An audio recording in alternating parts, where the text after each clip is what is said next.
20년간 프랑스 철도회사에서 일한 마르크가 베를린 박람회에서 알게 된 사실. 처음엔 반신반의했지만 말레이시아부터 모로코까지 5나라를 돌며 확인한 놀라운 사실들. 선진국들이 실패한 곳에서 20년 만에 4천억 원 수주를 따낸 한국. 과연 비밀은 무엇일까? 지금 바로 들어보겠습니다. 안녕하세요. 저는 마르크 듀발입니다.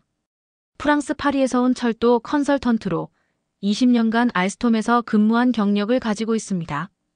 베를린의 메세 전시장은 세계 최대 철도 박람회 이노트랜스로 활기찼습니다. 유럽과 일본, 중국의 거대 기업들이 화려한 부수로 방문객들의 시선을 사로잡고 있었습니다. 저는 매년 이 박람회에 참석하지만 올해는 특별히 눈에 띄는 것이 있었습니다. 한쪽 구석에 자리한 파란색 한국관이었습니다. 규모는 작았지만 묘하게 사람들로 붐볐습니다. 호기심에 발걸음을 옮겼습니다. 그곳에서 한국철도공사 코레일의 전시를 보게 되었습니다. 처음에는 그저 아시아의 후발주자가 선진시장에 도전하는 정도로만 생각했습니다. 그런데 모니터에 표시된 숫자가 제 시선을 사로잡았습니다. 해외 사업 20년 누적 수주액 4천억 원. 분명 한국은 철도 기술의 역사가 유럽이나 일본에 비해 짧았습니다. 어떻게 이런 성과가 가능했을까요? 더 놀라운 것은 모로코 철도청장과 진지한 대화를 나누고 있는 동양인 신사였습니다. 모로코는 프랑스의 오랜 식민지였고 철도 시스템도 대부분 프랑스 기술에 의존하던 곳입니다. 그런데 왜 모로코 철도청장은 한국 기업과 이야기를 나누고 있었을까요? 흥미로운 전시네요. 조용히 다가온 한국인 여성이 영어로 말을 걸었습니다. 그녀는 윤서진 코레일 해외사업부 팀장이라고 자신을 소개했습니다. 마르크 듀발입니다. 프랑스에서 왔습니다. 제가 알스톰 출신이라는 것을 알자 그녀는 미소를 지었습니다. 저는 궁금증을 참지 못했습니다. 한국이 우즈베키스탄과 모로코에서 대규모 철도 프로젝트를 수주했다고 들었습니다. 어떻게 가능했는지 궁금합니다. 윤서진 팀장은 겸손하게 대답했습니다. 20년 전 말레이시아에서 첫 해외 사업을 시작했을 때는 아무도 한국 철도 기술을 믿지 않았습니다. 하지만 꾸준히 노력했고 각 나라의 상황에 맞는 해결책을 제시하려 했습니다. 그녀의 말은 간결했지만 저에게는 의문이 남았습니다. 유럽과 일본이 오랫동안 지배해온 시장에서 후발주자인 한국이 어떻게 이런 성과를 낼 수 있었을까요? 전시장을 나오면서 결심했습니다. 이 의문에 대한 답을 찾기 위해 직접 현장을 방문해 보기로 했습니다. 말레이시아, 방글라데시, 필리핀, 우즈베키스탄, 모로코. 한국이 진출한 나라들을 찾아가 직접 확인해야겠다고 생각했습니다. 프랑스로 돌아와 계획을 세웠습니다. 2주간의 휴가를 내고 첫 목적지인 말레이시아로 떠났습니다. 한국이 2005년에 첫 해외 사업으로 말레이시아 전동열차 개량 컨설팅을 맡았다는 정보를 얻었기 때문입니다. 쿠알라룸푸르 국제공항에 도착하니 습한 공기가 저를 맞이했습니다. 호텔에 짐을 풀고 곧바로 말레이시아 철도청으로 향했습니다. 그곳에서 오랜 지인인 라임을 만날 약속이 있었습니다. 그는 한국의 첫 프로젝트를 직접 경험한 사람이었습니다. 윤서진 팀장이 제게 건넨 명함을 손에 쥐고 택시에 올랐습니다. 창밖으로 말레이시아의 번화한 거리가 지나갔습니다. 저는 생각했습니다. 유럽 기업들이 오랫동안 장악해온 철도 시장에서 한국은 어떻게 자리를 잡았을까? 그리고 그 기술은 정말로 유럽과 견줄 만한 것일까? 이 여정이 제게 어떤 깨달음을 줄지 기대하며 말레이시아의 뜨거운 태양 아래 한국 철도 기술의 비밀을 찾아 나서는 첫걸음을 내딛었습니다. 말레이시아 철도청 건물은 식민지 시대의 유산인 듯한 서양식. 외관과 현대적인 내부가 묘하게 공존하고 있었습니다. 로비에서 라임을 기다리는 동안 벽에 걸린 철도 발전사 사진들을 살펴보았습니다. 영국 식민지 시절부터 시작된 말레이시아 철도의 역사가 연대기 순으로 전시되어 있었고 맨 끝에는 최근의 현대화 프로젝트 사진들이 있었습니다. 그중 한 사진에서 한국인 기술자들과 말레이시아 엔지니어들이 함께 있는 모습이 눈에 띄었습니다. 라임은 제가 예상했던 것보다 훨씬 친절했습니다. 과거 프랑스 기업과의 협업 경험을 나눈 후 그는 곧바로 제가 궁금해하던 한국과의 프로젝트에 대해 이야기했습니다. 쿠알라룸푸르의 오래된 전동열차 신호 시스템이 문제였다고 합니다. 일본 기업들은 전체 시스템 교체를 제안했고 유럽 기업들은 고가의 장비와 소프트웨어 도입을 권했습니다. 말레이시아로서는 두 방안 모두 예산을 크게 초과하는 제안이었습니다. 라임의 사무실 창문 너머로 도시의 전경이 내려다 보였습니다. 그는 커피를 마시며 회상했습니다. 코레일 팀이 처음 왔을 때는 의심이 많았다고 합니다. 당시만 해도 한국의 철도 기술은 세계적으로 알려지지 않았기 때문입니다. 하지만 그들의 접근법은 달랐습니다. 한국 엔지니어들은 첫날부터 현장에 투입되어 말레이시아 기술자들과 함께 일했습니다. 그들은 기존 시스템을 철저히 분석한 후 최소한의 하드웨어 교체와 소프트웨어 최적화를 통해 문제를 해결할 수 있는 방안을 제시했습니다. 비용은 다른 제안의 3분의 1 수준이었습니다. 라임은 자료실에서 당시의 프로젝트 문서들을 꺼내 보여주었습니다. 한국 팀의 진단서에는 다른 기업들이 놓친 세부 사항들이 꼼꼼하게 기록되어 있었습니다. 특히 눈에 띈 것은 현지 기술자들의 의견을 반영한 부분이었습니다. 그들은 단순히 자신들의 기술을 적용하는 것이 아니라 말레이시아의 상황과 기술자들의 역량을 고려한 해결책을 만들어냈습니다. 프로젝트가 완료된 후에도 한국 팀은 6개월간 현지 엔지니어들에게 기술 교육을 진행했습니다.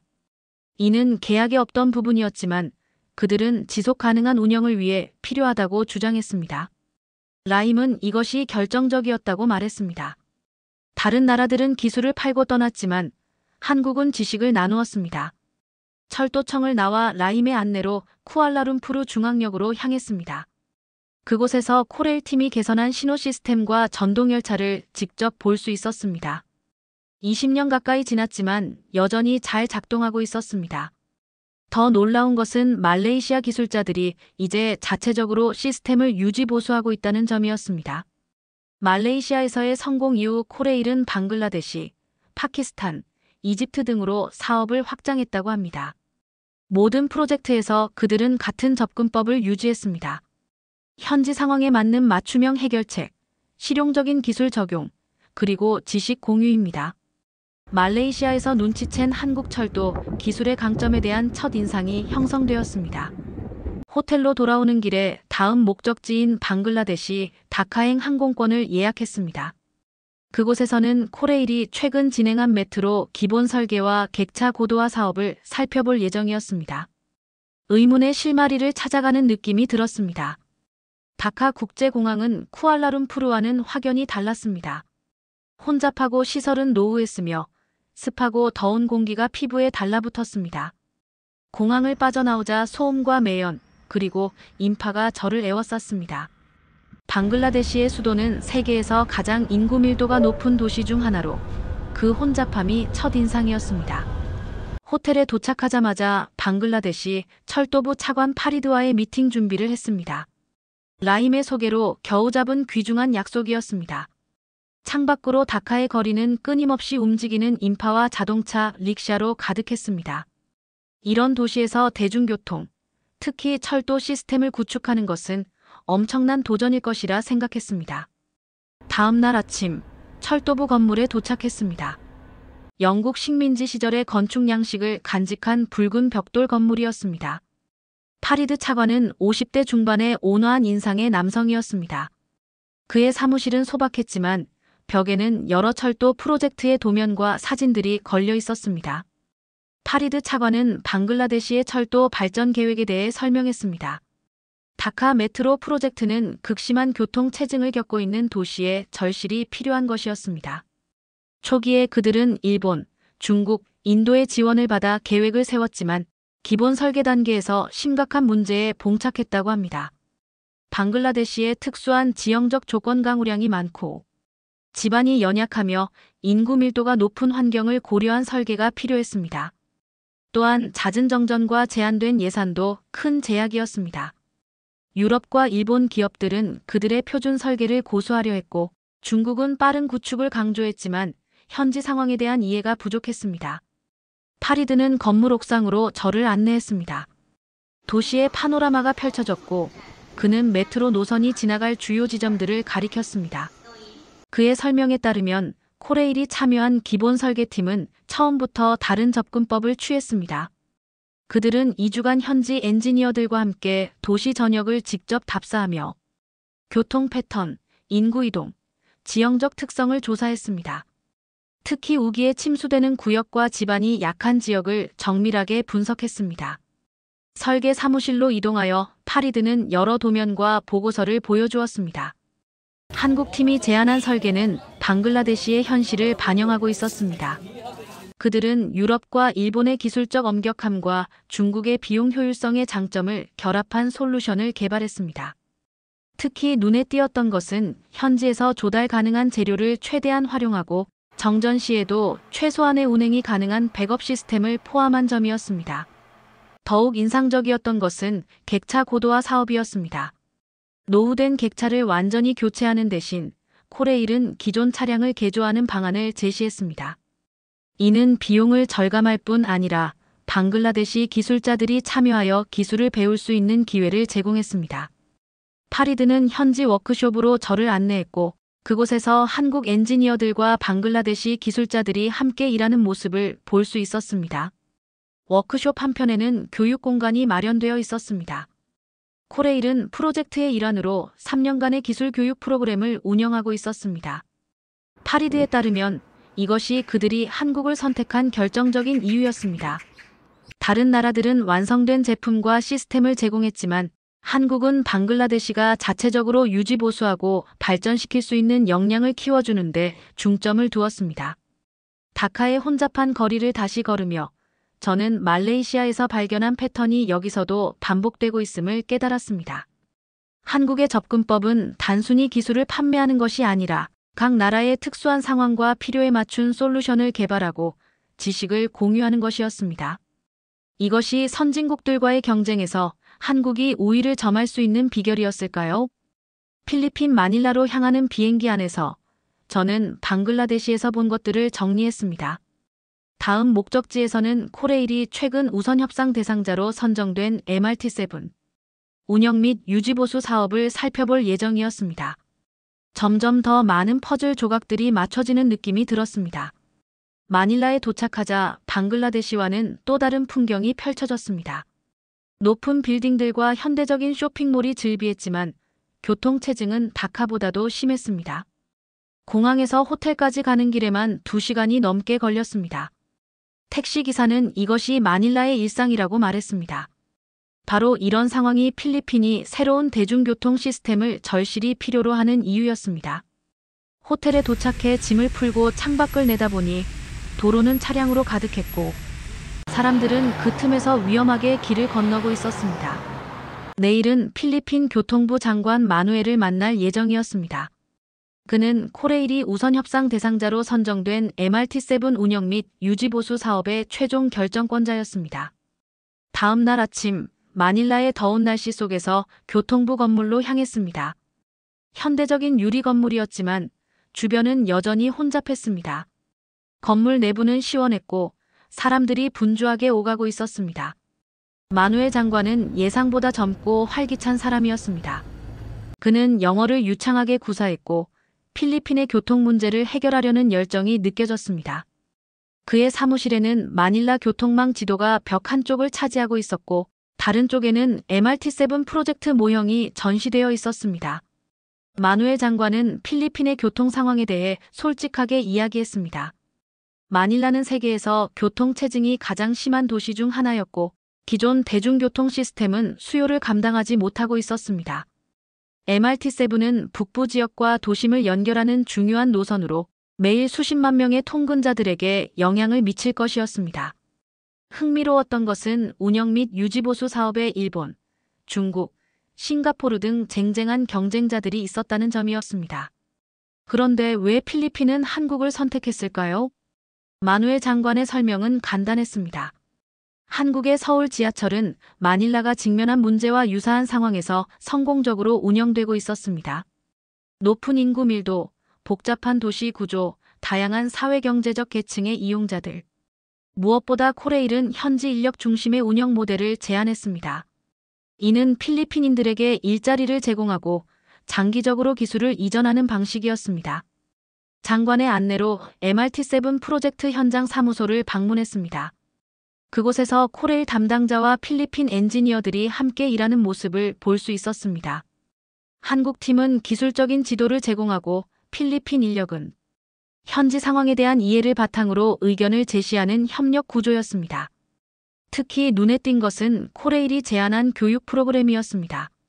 그들은 필리핀 직원들을 한국으로 초청해 서울 지하철 운영 시스템을 직접 체험하게 하고 다시 한국 전문가들이 마닐라에 와서 현장 교육을 실시하는 계획을 세웠습니다. 이는 단순한 기술 이전을 넘어 운영 철학과 문화까지 공유하는 포괄적인 접근법이었습니다. 프로젝트 매니저는 MRT7의 특별한 도전 과제들을 설명했습니다. 마닐라의 잦은 홍수와 정전, 지진 위험에 대비한 설계가 필요했고 한국 팀은 서울 지하철에서의 경험을 바탕으로 이에 대한 해결책을 제시했습니다. 특히 재난 상황에서의 대피 계획과 안전 시스템은 필리핀 당국을 크게 감동시켰다고 합니다. 하루 종일 현장을 둘러본 후 저는 마닐라 베이 앞 레스토랑에서 저녁을 먹었습니다. 창밖으로 보이는 마닐라의 야경을 바라보며 지금까지의 여정에서 발견한 공통점을 정리했습니다. 말레이시아에서, 방글라데시에서, 그리고 이제 필리핀에서 한국의 접근법은 일관되게 현지 상황에 맞는 맞춤형 해결책과 지식 공유에 중점을 두고 있었습니다. 다음 목적지는 우즈베키스탄 타슈켄트였습니다.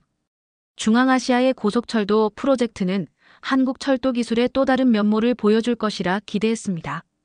마닐라의 밤하늘을 배경으로 제 여정은 계속해서 새로운 발견을 향해 나아갔습니다. 타슈켄트에 도착하니 마닐라와는 완전히 다른 풍경이 펼쳐졌습니다. 넓은 대로와 소비에트 시대의 건축물, 그리고 현대적인 건물들이 공존하는 도시였습니다. 건조한 공기와 먼 산맥이 보이는 하늘이 이국적인 느낌을 자아냈습니다. 공항에서 호텔로 가는 길에 택시기사는 자랑스럽게 우즈베키스탄의 발전상에 대해 이야기했습니다. 특히 한국과의 협력으로 진행 중인 고속철도 사업에 대한 기대가 컸습니다. 호텔에 짐을 풀고 창밖을 내다보니 타슈켄트의 넓은 거리가 한눈에 들어왔습니다. 내일은 우즈베키스탄 교통부 차관 카리모프를 만날 예정이었습니다.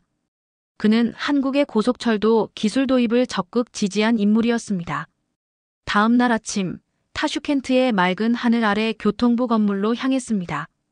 웅장한 대리석 건물이었고 내부는 넓고 정돈되어 있었습니다. 카리모프 차관은 60대의 온화한 미소를 가진 남성이었습니다.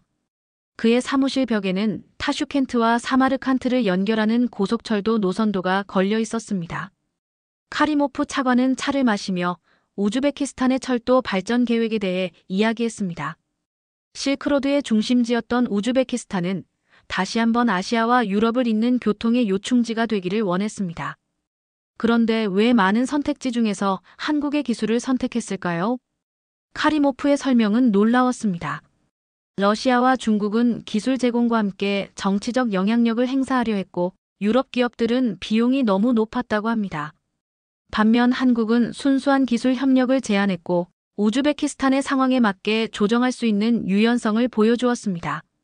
특히 인상적이었던 것은 한국이 고속열차 42칸을 납품하는 것에 그치지 않고 정비기술까지 이전하는 포괄적인 패키지를 제안했다는 점이었습니다. 이것은 우즈베키스탄이 장기적으로 자체 기술력을 키울 수 있는 기회였습니다.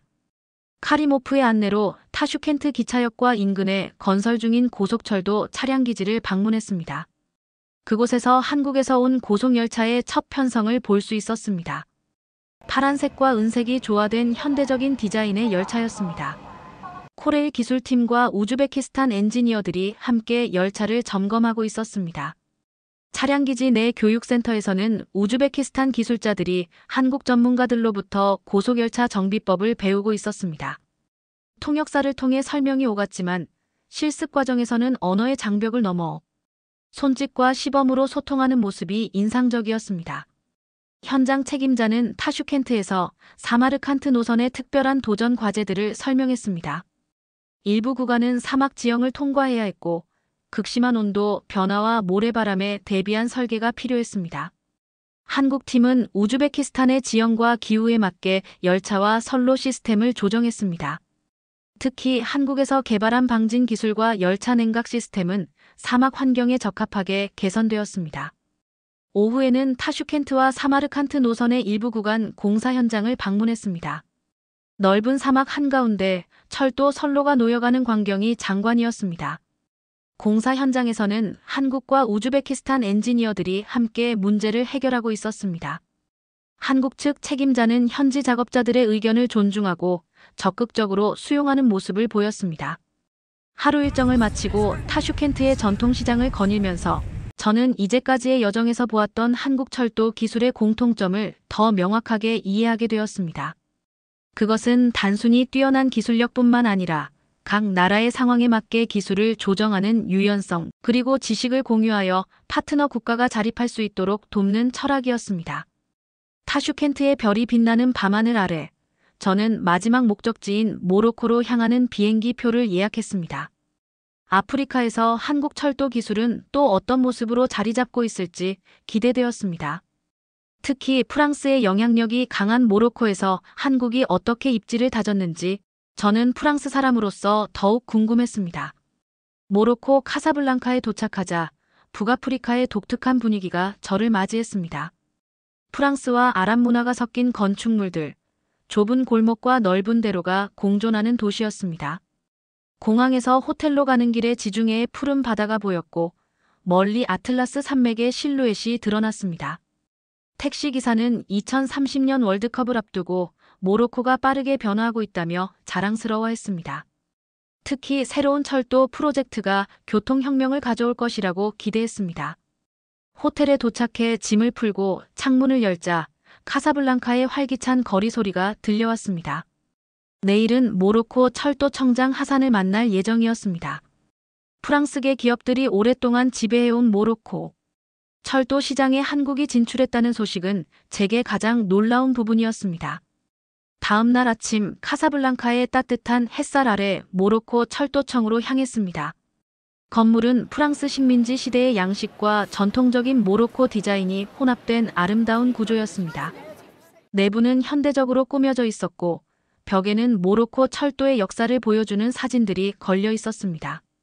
하산 청장은 50대 중반의 세련된 인상의 남성이었습니다. 그는 프랑스어와 아랍어 외에도 영어를 유창하게 구사했습니다.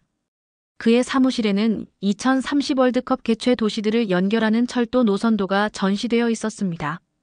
하산 청장은 모로코의 철도 발전 계획에 대해 열정적으로 설명했습니다. 2030 월드컵은 모로코에게 교통 인프라를 현대화할 절호의 기회였습니다. 그런데 왜 오랜 협력 관계였던 프랑스가 아닌 한국을 선택했을까요? 하산의 대답은 직설적이었습니다. 프랑스는 우리를 여전히 식민지처럼 대했지만 한국은 동등한 파트너로 존중했습니다. 프랑스 기업들은 자신들의 기술과 방식을 그대로 적용할 것을 고집했고 현지 상황에 맞추려는 노력이 부족했다고 합니다. 반면 한국은 모로코의 필요와 예산, 그리고 기술적 역량을 정확히 이해하고 맞춤형 해결책을 제시했습니다. 특히 인상적이었던 것은 한국이 제안한 2층 열차 디자인이었습니다. 제한된 선로에서 승객 수용량을 극대화할 수 있는 이 모델은 혼잡한 도시 구간에 이상적이었습니다. 또한 에너지 효율성이 높고 유지 보수가 용이하도록 설계되어 모로코의 장기적인 운영 비용을 절감할 수 있었습니다. 하산 청장의 안내로 라바트 인근의 철도 시험 구간을 방문했습니다. 그곳에서 한국에서 온 첫 시제품 열차가 시험 주행을 하고 있었습니다. 녹색과 빨간색의 모로코 국기 색상으로 디자인된 현대적인 열차였습니다. 코레일 엔지니어들과 모로코 기술자들이 함께 열차의 성능을 점검하고 있었습니다. 시험 구간 근처의 교육센터에서는 한국에서 파견된 팀장급 전문가들이 모로코 기술자들에게 열차 운영과 유지보수 방법을 가르치고 있었습니다. 교육 과정은 단순한 기술 전수를 넘어 모로코 인력이 향후 자체적으로 시스템을 운영할 수 있도록 설계되어 있었습니다. 현장 책임자는 모로코 철도 사업의 특별한 도전 과제들을 설명했습니다. 해안 지역의 염분과 사막 지역의 모래, 그리고 산악 지형의 급경사 등 다양한 환경을 고려한 설계가 필요했습니다. 한국팀은 모로코의 지형과 기후에 맞게 열차 시스템을 최적화했고, 특히 염분과 모래에 강한 특수 도장과 밀폐 시스템을 개발했습니다. 하루 일정을 마치고 카사블랑카의 해변가 카페에서 차를 마시며 저는 이제까지의 여정에서 발견한 한국 철도 기술의 성공 비결을 정리했습니다. 말레이시아에서 모로코까지 한국은 일관되게 현지 상황에 맞는 맞춤형 솔루션, 지식 공유, 그리고 동등한 파트너십을 강조해왔습니다. 프랑스인으로서 저는 복잡한 감정이 들었습니다. 우리가 기술적 우월성에만 집중하는 동안 한국은 진정한 협력의 의미를 보여주고 있었습니다. 모로코의 붉은 석양을 배경으로 저는 베를린으로 돌아가 이 여정의 마지막 단계를 준비했습니다. 이제 제가 발견한 것들을 유럽의 철도 업계와 나눌 차례였습니다. 베를린으로 돌아오는 비행기 안에서 저는 지난 2주간의 여정을 정리했습니다. 말레이시아, 방글라데시, 필리핀, 우즈베키스탄, 모로코까지 5개국을 돌며 본 한국 철도 기술의 모습은 제가 알고 있던 것과는 너무나 달랐습니다. 노트북을 열고 각 나라에서 찍은 사진들과 메모를 하나씩 살펴보았습니다.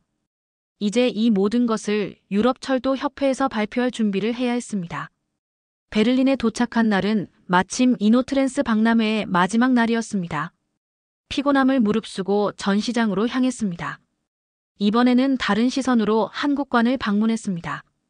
처음 봤을 때는 그저 작은 부스에 불과했지만 이제는 그 안에 담긴 철학과 접근법이 얼마나 특별한지 알게 되었기 때문입니다. 한국관에서 다시 윤서진 팀장을 만났습니다. 그녀는 제 여정에 대해 듣고 놀라워했습니다. 특히 제가 모로코까지 갔다는 사실에 흥미로워했습니다. 윤서진 팀장은 코레일이 현재 전 세계 8개국에서 14개 사업을 동시에 진행하고 있다고 설명했습니다. 그리고 해외 사업을 시작한 지 20년 만에 4천억 원의 누적 수주액을 달성했다는 사실을 덧붙였습니다.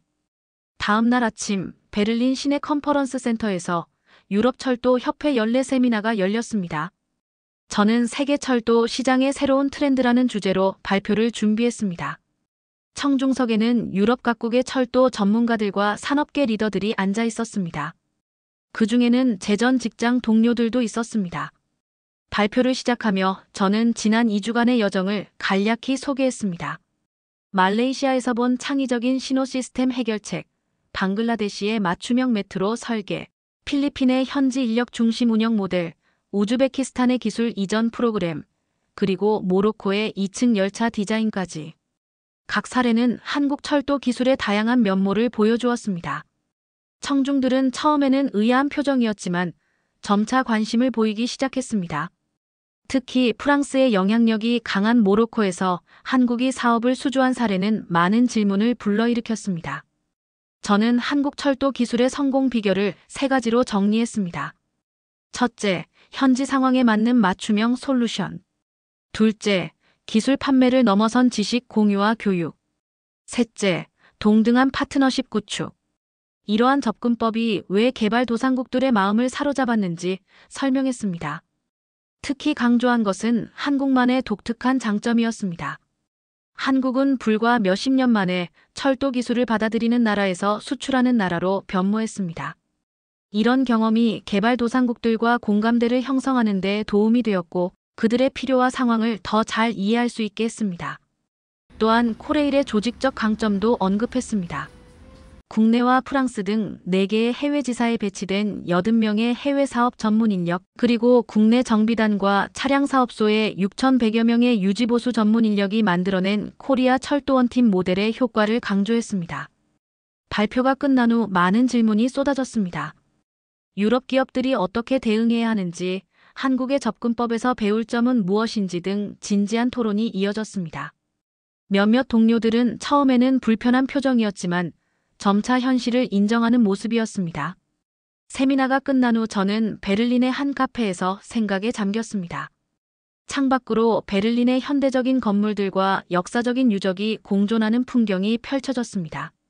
저는 제 회사에 보낼 이메일을 작성했습니다. 한국의 접근법에서 배워야 할 점들을 정리하고 우리의 전략을 제고해야 한다는 제안이었습니다. 이메일을 보내고 나서 저는 다시 타슈켄트로 가는 비행기 표를 예약했습니다. 우즈베키스탄 고속철도 기공식에 특별 초청을 받았기 때문입니다. 이번 여정은 제게 단순한 조사를 넘어 깊은 깨달음을 주었습니다.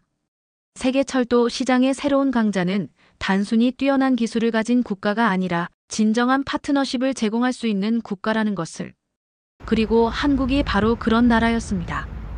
타슈켄트 국제공항에 다시 도착하니 이번에는 더욱 친숙하게 느껴졌습니다. 출입국 심사대를 지나자 우즈베키스탄 교통부에서 나온 안내원이 저를 맞이했습니다. 그는 고속철도 기공식이 내일 있을 예정이며 많은 귀빈이 참석한다고 알려주었습니다. 호텔로 가는 길에 타슈켄트의 거리는 지난번보다 더 활기차 보였습니다. 곳곳에 고속철도 기공식을 알리는 포스터가 붙어 있었고 시민들의 표정에서도 기대감이 느껴졌습니다. 호텔 로비에서는 여러 나라에서 온 철도 관계자들을 만날 수 있었습니다. 한국, 러시아, 중국, 유럽 각국의 전문가들이 모여 있었습니다. 저녁에는 교통부에서 주최하는 환영 만찬이 있었습니다. 우즈베키스탄 전통 음식과 음악이 제공되는 자리였습니다. 그곳에서 윤서진 팀장을 다시 만났습니다.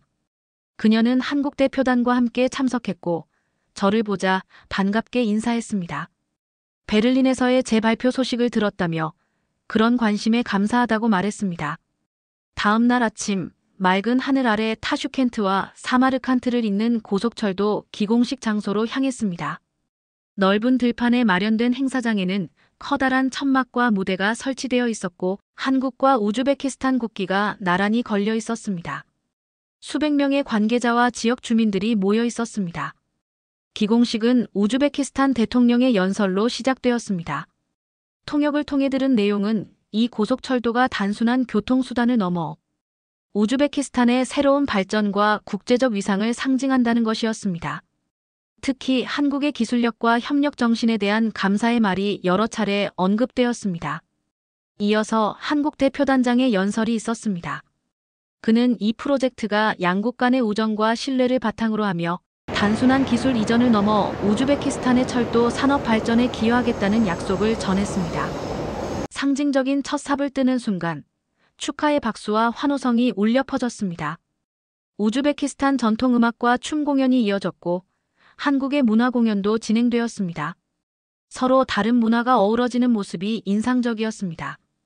행사가 끝난 후 마련된 리셉션에서 저는 다양한 사람들과 대화를 나눌 수 있었습니다. 특히 중앙아시아 여러 나라의 철도 관계자들이 한국의 기술에 큰 관심을 보이고 있었습니다. 카자흐스탄, 투르크메니스탄, 아제르바이잔 등에서 온 대표들은 자국에도 한국의 철도 기술을 도입하고 싶다는 의사를 밝혔습니다. 리셉션장 한쪽에서 윤서진 팀장과 다시 이야기할 기회가 있었습니다. 그녀에게 제 여정에서 배운 점들을 나누었습니다. 한국의 성공이 단순한 기술적 우수성이 아니라 상대국의 필요와 상황을 이해하는 공감 능력에 있다는 것, 그리고 그것이 유럽 기업들이 놓치고 있는 부분이라는 것을 털어놓았습니다. 윤서진 팀장은 겸손하게 미소 지으며 코레일의 철학을 설명했습니다.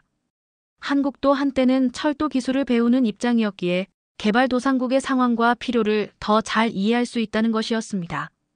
그리고 단기적인 이익보다 장기적인 파트너십을 중요시하는 것이 한국 철도 해외 사업의 핵심이라고 덧붙였습니다. 타슈켄트에서의 마지막 밤 호텔 발코니에서 도시의 불빛을 바라보며 저는 지난 3주간의 여정을 되돌아보았습니다. 베를린에서 시작해 말레이시아, 방글라데시, 필리핀, 우즈베키스탄, 모로코를 거쳐 다시 타슈켄트로 돌아온 긴 여정이었습니다. 처음에는 단순한 호기심에서 시작했지만 이제는 철도 산업의 미래에 대한 새로운 시각을 얻게 되었습니다. 파리로 돌아가기 전 저는 제 회사에 최종 보고서를 작성했습니다. 세계 철도 시장의 새로운 강자는 단순히 뛰어난 기술을 가진 국가가 아니라 그 기술을 현지에 맞게 조정하고 함께 성장하는 파트너십을 제공할 수 있는 국가라는 결론이었습니다. 그리고 그것이 바로 한국이 불과 20년 만에 세계 철도 시장에서 이룬 혁명적인 성과의 비결이었습니다. 비행기에 오르며 저는 마지막으로 타슈켄트의 하늘을 올려다보았습니다. 한국과 우즈베키스탄을 잇는 고속철도가 완공되는 모습을 꼭 다시 보러 오리라 다짐했습니다. 그리고 유럽의 철도 산업도 한국에서 배울 점이 많다는 것을 동료들에게 전하리라 결심했습니다. 베를린에서 타슈켄트까지 이 여정은 제게 철도 기술의 새로운 지평을 보여주었습니다.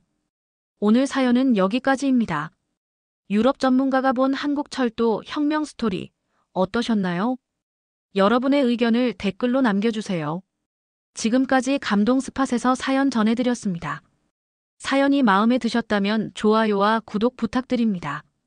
시청해주셔서 감사합니다.